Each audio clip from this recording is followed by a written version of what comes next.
Assalomu alaykum.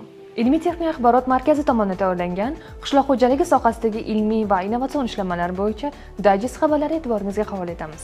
Honeywell biomassani yoqilg'iga aylantirdi. Honeywell kompaniyasi qishloq xo'jaligi va o'rmon chiqindilaridan foydalanib, dengiz, aviatsiya va avtomobil sohalari uchun mo'ljallangan arzon va samarali yangilanadigan yoqilg'i ishlab chiqarishni ta'minlaydigan Record Upgrading texnologiyasini ishlab chiqdi.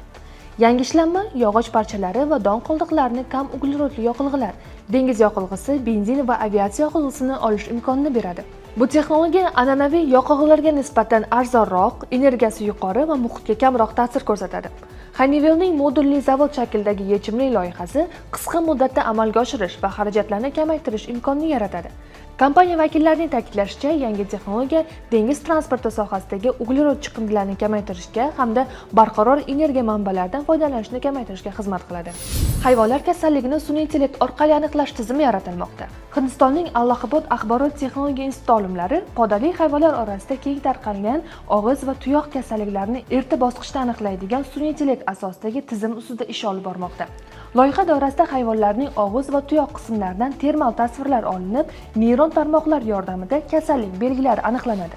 Agar kasallik alomatlari topilsa, tizim fermerlar va veterinariya muassasalariga mahalliy tilda avtomatik xabarnoma yuborib, davolash va oldini olish bo'yicha tavsiyalar beradi. Bu innovatsiyani professor Satih Kumar Singh va hammuallif Shiv Ramdube ishlab chiqishmoqda.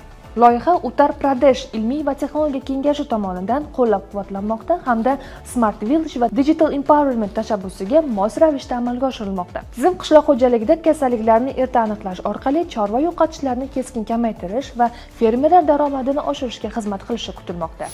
Buyuk Britaniyalik olimlar o'simlik ildizlarining yangi xususiyatlarini kashf etishdi. Jones Inns markazi olimlari o'simlik ildizlarini tuproqda yashovchi foydali mikroorganizmlar uchun jozibador qiladigan biologik mexanizmni aniqlashdi. Bu kashfiyot tufayli ildizlar mikroblar bilan yaxshiroq hamkorlik qiladi va ozuqa moddalarining o'zgartirilishini samaraliroq amalga oshiradi. Tadqiqot natijalariga ko'ra, bu jarayon o'simliklarda azot va fosforni tibbiy yo'l bilan kamroq singdirish imkonini beradi. Natijada fermerlar mineral o'g'itlardan kamroq foydalanib, barqaror va ekologik toza ichimlarga o'tishlari mumkin. Mutaxassislarning fikricha, ushbu mexanizmni keng qo'llash orqali tuproqning tibbiy unumdorligini saqlab qolish va qishloq xo'jaligidagi chiqindilarni kamaytirish mumkin bo'ladi. Sizlarga yetkazmoqchi bo'lgan xabarlarimiz shulardan iborat edi. Bizni kuzatishda davom eting. Xayr, salomat bo'ling.